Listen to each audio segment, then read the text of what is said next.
Why are we here? Because it's a safe, fun, relaxed place for us. These kinds of relaxed atmosphere events are very few and far between. Today's a big hug. It's an opportunity for all parts of the community to come together and just be with each other. Basically taking the time to have a cuppa with somebody, hand out a free voucher to anyone you just want to have a hug from or have a good conversation with.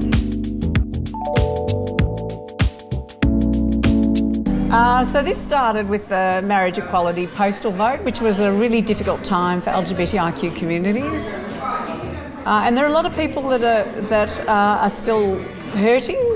What people said to us is that they wanted to come together to check in and make sure everyone was doing okay. I think we're all a bit exhausted after the postal survey a couple of months, and I think it is good to get together and just do a bit of healing and support for each other, and making sure that gay, lesbian and bisexual people are turning into some really good allies for the trans and gender diverse community. Being an ally means a lot to me because my son is transgender, and I think it's lovely to have a gathering like this today when we've all been through so much. During the plebiscite particularly, it was very hard for kids like mine and all of our families. So I'm thanking everyone for putting on a day like today. I'm feeling loved, I'm feeling welcomed, I'm feeling like our family's celebrated.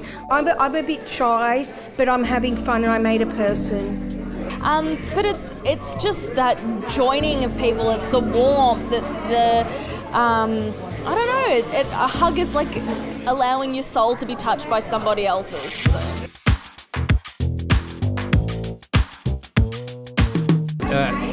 In a way to thank a lot of our allies who, a lot of them were transgender. And one of the beautiful things that happened to Ron and I during the struggle was meeting people that we would probably never have met before and becoming involved in rainbow families and transgender children, who was something I'd really never even really thought about.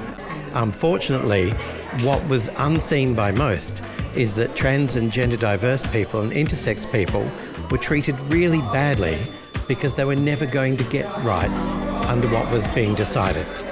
I've had a couple of arguments online, on Facebook, social media, call it what you will, with people who've said, put up marriage equality, yay, we've won. And I say, you might have got your rights, but what about us? And they go, ooh, what do you mean? We have moved into a space now where the narratives in relation to non-binary people, trans people, are completely different to what they were a year ago.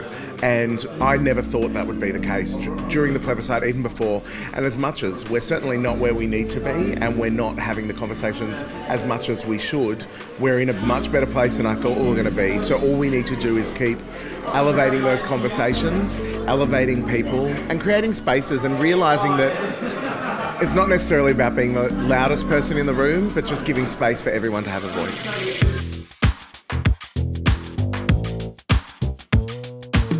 Attitudes need to change. We need to be more open. We need to be more mindful of people around us. And we need to not judge people for who they are, because we don't know what people's strategies are. We don't know what road people have gone down. So why are we judging people for who they are? Let people be who they want to be.